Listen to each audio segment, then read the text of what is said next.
I'm Liv, your chronically online host, and every day we talk about life, relationships, internet chaos, bad decisions, awkward moments, and all the things that spiral way faster than they should. I told a date I was so into yoga and then immediately invented a whole personality to go with that lie. 10 seconds later, I could not and would not text my way out of it.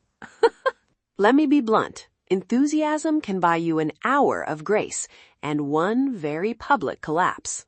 If you're picturing me in matching leggings, holding a green juice, and doing a serene warrior pose, stop. That was the brand I bought for a weekend. The truth? I can touch my toes on a good day, and I once called downward dog the stretchy push-up. Here's the promise. Maximum cringe, tactical improvisation, a chant that may or may not haunt me, and a checklist at the end you can use the next time you consider faking a thing. Spoiler? Enthusiasm is weirdly effective. It all started with a guy on a date who casually said he liked mindful people. Translation, he owns very aesthetic water bottles. I panicked, and I said the only thing that felt like a clean lie. Oh my God, yes, I'm so into yoga. At first, I told Jamie I couldn't, because honest answers were starting to seem funnier. But then I thought, how bad could it be? Famous last words. And that, dear listeners, is literally the origin story of every catastrophic decision I've ever made.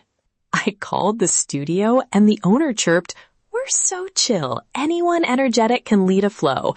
Translation, we respect enthusiasm, not competency. I had 48 hours to go from I'm into yoga to I will lead a class with 30 people and a Bluetooth speaker. My head did a horror movie montage. Don't panic. My mouth did a TED Talk. You can do this. I practiced in my living room like it was improv night. I invented poses, the laptop release for anyone who works from home, the bad date detox, basically child's pose with attitude, and the I swear I meditate stretch, which is 3 deep breaths and denial. Also, my cat judged me. Walk into the studio.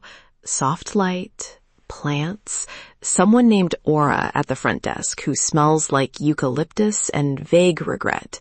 The playlist was that buzzy ambient stuff that sounds like a bathtub full of tiny wind chimes. And somewhere near the front, a snake plant was aggressively photosynthesizing. Mats aligned like tiny sleeping frogs. 30 people. 30. I walked to the front and did what every panicked person does. I smiled like it was a very expensive ad and said, "Hi everyone, let's breathe." No pressure, right? I started with a breathing cue I totally made up. Inhale the things you like, exhale the things you regret. It sounds poetic until you realize I'm asking people to imagine tiny puppies and leftover pizza at the same time. Then the flow began. I called a transition the gentle sweep, which was mostly me waving my arm and hoping the room followed. Someone in the back raised their hand like they wanted a refund for their hour. A regular muttered, "We do vinyasa." I smiled and said, "Yes, we do vinyasa, but today we're doing like vibe nasa." At one point, I attempted a backbend to look impressive. I had learned it from 5 online tutorials and one very dramatic Instagram story. That was my credential. Halfway up, I realized 2 things. My confidence was much bigger than my spine, and the room turned very quiet. I made it to a glorified bridge. It held. For a second, I thought I'd pulled it off. And then gravity, like an honest friend, reminded me it was still there. I collapsed into a dramatic child's pose that read to everyone as intentional cool down. You can fake artistry a long time if you commit to the collapse. See? Enthusiasm bought me a bridge pose and then a dramatic surrender, which, yes, counts as storytelling.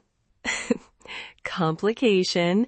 Someone near the front started filming, a phone held up like a tiny beacon, the screen flashing like a firefly. My date popped his head in the doorway then, carrying a to-go coffee, and the face that said both, "I came to support you," and "This is now blackmail material." Also, a regular decided heckling was encouragement. He announced he'd been doing this since flip phones and offered unsolicited adjustments. I tried to flatter him into silence. Thanks, legend. I love your energy. Nothing calms a heckler like feeding their ego. And then came the utterly ridiculous viral clip moment. I told everyone to hum a single note to align the vibes. Someone's phone captured the exact second, flashing backlights, shaky fingers, and then, surprising me, one person put their phone down and actually joined in. The hum started awkward and then somehow became this warm, buzzing thing that softened the whole room. The heckler who heckled leaned forward and whispered, "That actually helped." I stared at my hands like I'd accidentally invented a wellness trend. After class, the camera person asked to post the clip. My date texted, "You were oddly soothing. That is the most lukewarm praise I have ever cherished." The studio owner pulled me aside and asked if I'd consider teaching a themed drop-in sometime. I did a quick math problem in my head. Panic plus charisma equals temporary employment? Then I said yes. And that, enthusiasm as currency, is exactly how I accidentally said yes to more work. Text aftermath. My date and I compared notes over coffee. He admitted he had no idea what vinyasa meant. I admitted I'd been bluffing. We laughed until we cried, and then we agreed we'd try honesty next time. Or at least a more creative fib.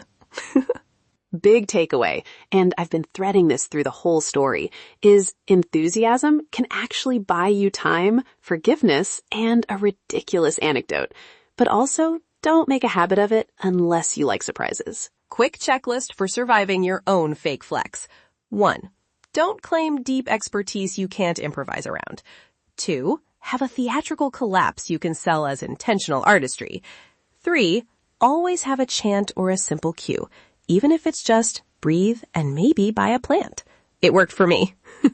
If you've ever pretended to be something for a date, a job, or to impress your neighbor, I want to hear your best fake flex disasters. Leave a review, tell your story, and I will absolutely roast it lovingly in a future episode.